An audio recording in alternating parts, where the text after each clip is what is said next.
Please test before installing to make sure everything is okay. Remove the screen and lens protector. Select the installation location on the front windshield of the car and paste the electrostatic sticker.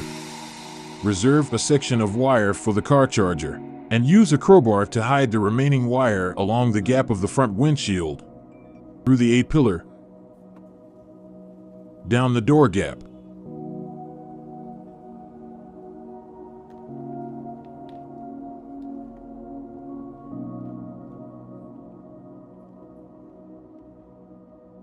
Hide excess thread under the mat.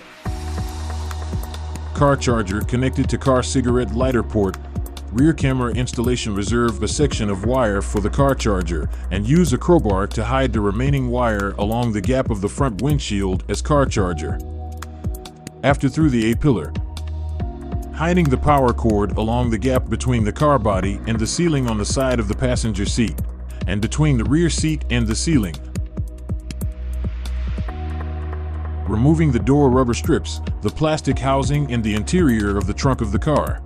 Thread the rear camera cable to the trunk, remove the car trunk roof, connect the red wire of the rear camera cable with the positive cable of the car reverse light and fix it with insulating tape.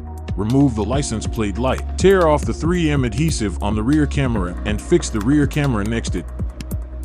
New upgrades to the rear camera can be fixed by the bracket, adjustable rear camera angle, GPS installation. Set aside a section of the line, hidden along the front windshield gap.